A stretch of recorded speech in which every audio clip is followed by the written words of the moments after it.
everybody, and welcome back to Break Time Conversations, a YouTube channel where I have conversations around education. I have been a teacher all my life, and along my journey, I have met so many interesting and inspiring people.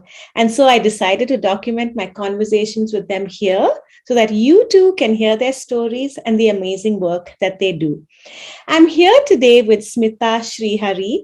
She's the co founder of Little Red Hen Preschool. She's an early years educator. And if you look her up, she's so many more things. And Smitha, thank you so much for being here and have this conversation with me. My pleasure. Nice to have you. Yes. So today, like we discussed, you want to talk about the importance of play in early years. So let's dive right in. And why don't you start telling us why you think play is so important? So, the reason why I chose play is, with technology and gadgets, I can just see that, the concept of play is diminishing, and there's more importance on, screen time and gadgets and technology. And, my heart breaks when I see little children who are supposed to be playing outside or playing with toys, hold their little iPads and watch. So though it is, it's a very simple topic, and it's just the the importance of play is so undervalued and underestimated by parents, and we rarely associate play with learning, right? Yeah.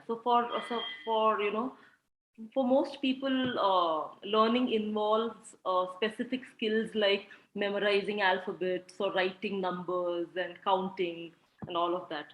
But it's just. But on the contrary, play is serious learning for children. You know, and it involves actual learning. So when you look at uh, children actually they learn through experiences, and play provides them those experiences. So it is a voluntary activity that is fun, spontaneous, and it is self-initiated. So actually it's half the battle won. You don't have to persuade a child to learn when everything's done through play and games. Right? So I strongly believe in this whole philosophy and this whole idea of play and learning through play. Okay, so I think so to understand better about what play is and what are the benefits of play, I think I'll just quickly tell you what are the types of play, and and in the course of me explaining to you what are the types of play, we'll also discuss on the the developments that happen during uh, play in children. Yeah? And we are mainly focusing on the age group of 0 to 6 years of age. Okay? Because that is when I think children have this overabundance of brain connection cells in their brains called synapses. Yeah. So what happens is this synapses help children in forming a solid foundation in their brain, and play provides them these connections. Okay, so it can also aid to divergent thinking in children, creative development. It also been it also involves a lot of motor skills and fine motor skills and personal, social, emotional development in children. So I'll quickly tell you what are the types of play that aid to all these areas of development. So we have something called as the physical play that we are all aware of. You just walk in a children's park, and then you see children running around, playing in the slide, monkey bars, playing football. So all these are examples of physical play. So it involves a lot of their gross motor skills. It involves a lot of their hand movement, hand and eye coordination, and motor skills, larger motor skills that is bodily movements. Okay. So in the process, there is also a lot of cognitive development that happens, you know, during these kinds of play, during these, playing in the monkey bars or playing on the slide. So a lot of uh, you know so a lot of these movements that they do during their physical play aids to their mobility. It aids to their physical development, and again, like I was saying, cognitive development as well. And yes, so we underestimate, when children ask, they ask their parents, let just go out and play, that and then we feel, the child just wasting their time, but there's so much they are learning on the field. There's so much that they are doing, right? So that is one kind of a play. Another kind of play is the social play, okay, where children interact with their peers, when they interact with other children, and with their family members, and have these little social interactions. And a social play also has smaller categories, where it's also the onlooker play, and where children parallel play. There's something called as a parallel play, where children play side by side. They don't necessarily communicate with other children, but they kind of use the common resources, and they feel safe in that environment. So that is another kind of play that that children are involved in. There's something called as the associative play, where it's a little disorganized, but there's a lot of loose parts around, and children let the other children share things, okay, in these kind of plays. So it generally happens with ages of 3 years and below, where children cannot express themselves, so they kind of involve in associative plays. Okay, there's another kind of play called the cooperative play, where it's more organized. Children play with blocks. It has to do, they're more organized. It involves a lot of building things with their friends, okay. So what happens, is children get a very distinct sense of belonging to a group, and they feel safe when they play, and especially when it's social play, they feel safe, and they feel that they are accepted, they belong somewhere. And it's very important for children to feel safe and to be accepted, you know and which aids in their social and emotional development again. So what happens is, during these when children are involved in social play, they start developing very complex social skills, such as communicating, conflict resolution, and problem solving skills. And especially when children play games with rules, when we set certain rules for them and they play, what happens is, it improves their reasoning skills. They start thinking, why are we supposed to wait for a turn, or why are we supposed to raise our hand before talking. So things like that. So when there are games with rules, children improve their reasoning skills, and it kind of suppresses their impulsive behavior as well, and it aids to delayed gratification. So they know, that we need to wait for our turn, or these are the rules of the game. So we need to, in order to play smoothly with others, we need to follow rules. So these are all the byproducts of playing simple games, right? So yeah, so these are all the types of plays. And there's another kind of play called the language play, okay, where children, you know it involves a lot of talking with each other, interaction, or telling, little small jokes. It involves them just talking, pretend play, and all of that. So children love pretend play.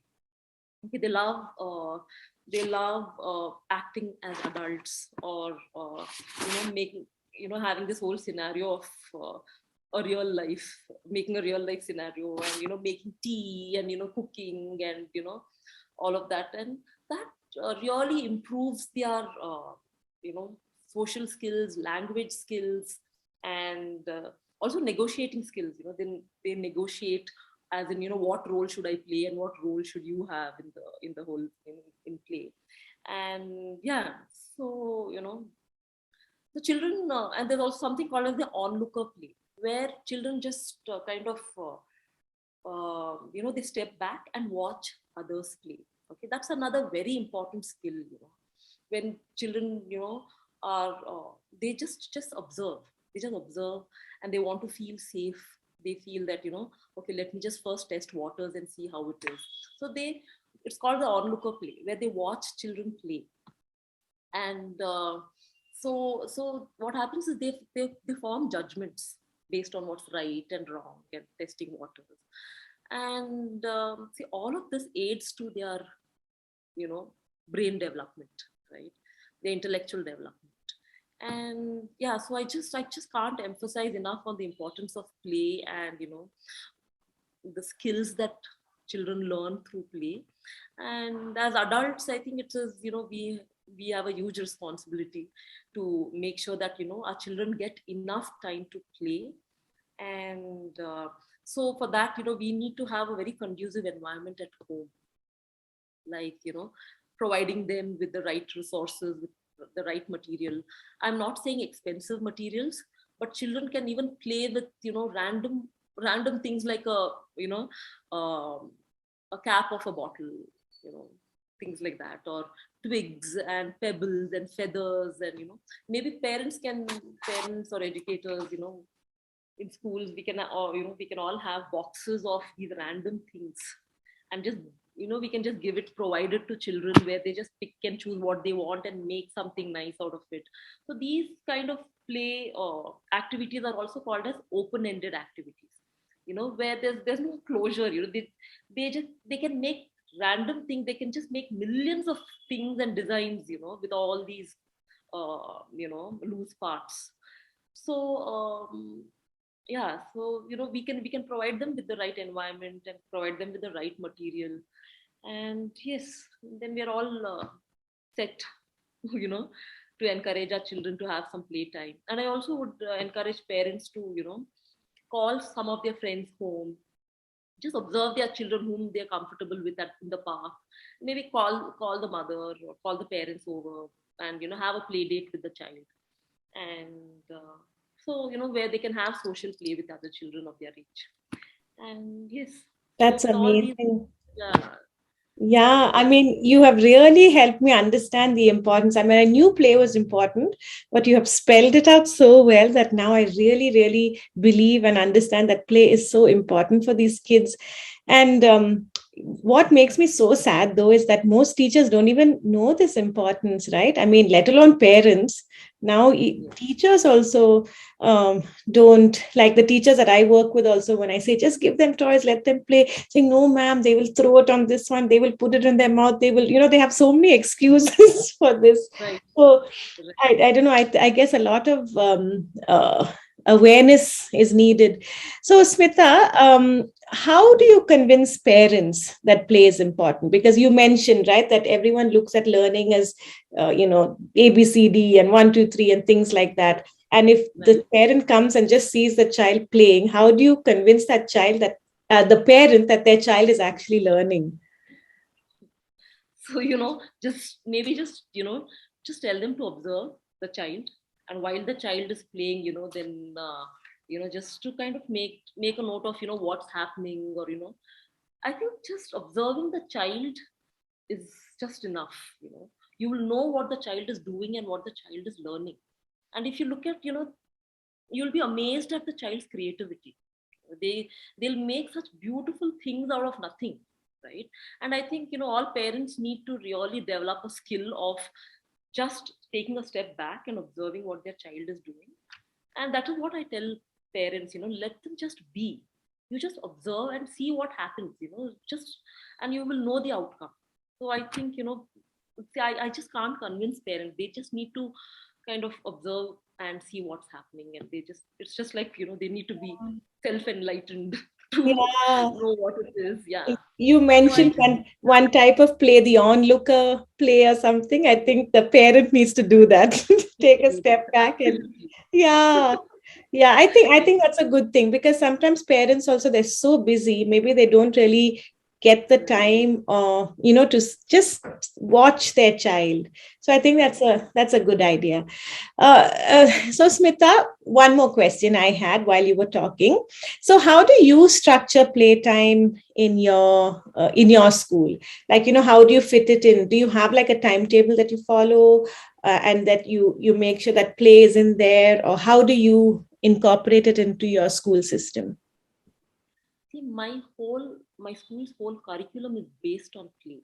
Okay, so we call it as the play-based learning.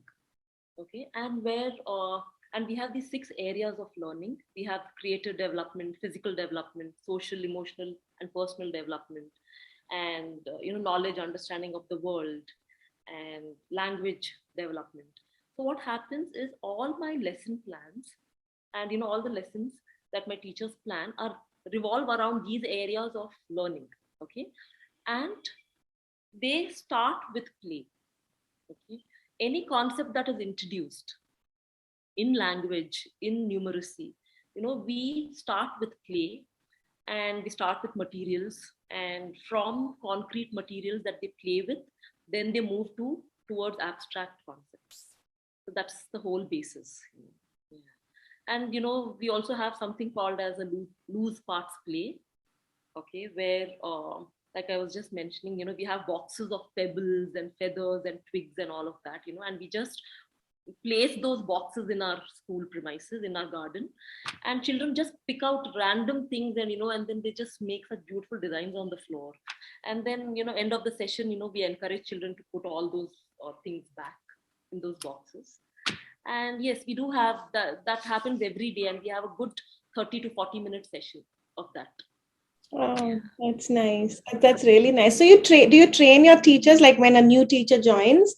Yes, Do they, because they may not understand this whole concept, right? absolutely. Yeah, so we have regular workshops. I conduct workshops for my teachers. Okay. And yes, yeah, because uh, you know I think it's important that the teacher understands what is the philosophy of this place, and they need to kind of align themselves to that, right? Yes. So Yeah, because no matter what I talk here, ultimately the teacher has to do it. Otherwise, absolutely. Yeah, all this talking doesn't make sense. that's so So I true. make sure that yeah, so I make sure that my teacher implements it. Yeah, Yeah. I keep and I'm an saying, onlooker. yeah, you're the onlooker, and it's the teacher in the whole school system. I think the teacher is so important, because they're actually on the ground doing everything. And yeah, so Smita, thank you so much for being here and really helping us understand the importance of play, and giving us all the different kinds of play. And I hope that, me included, that we will take something from here and incorporate it into our workplaces. So thank you so much, Smita, and all the best as you enter a new academic year. And I hope it's a year full of play and learning. Absolutely. Thank you. It was a pleasure, Anupa. Thank you for having me. Thanks, Smita. Thank you, and bye for now.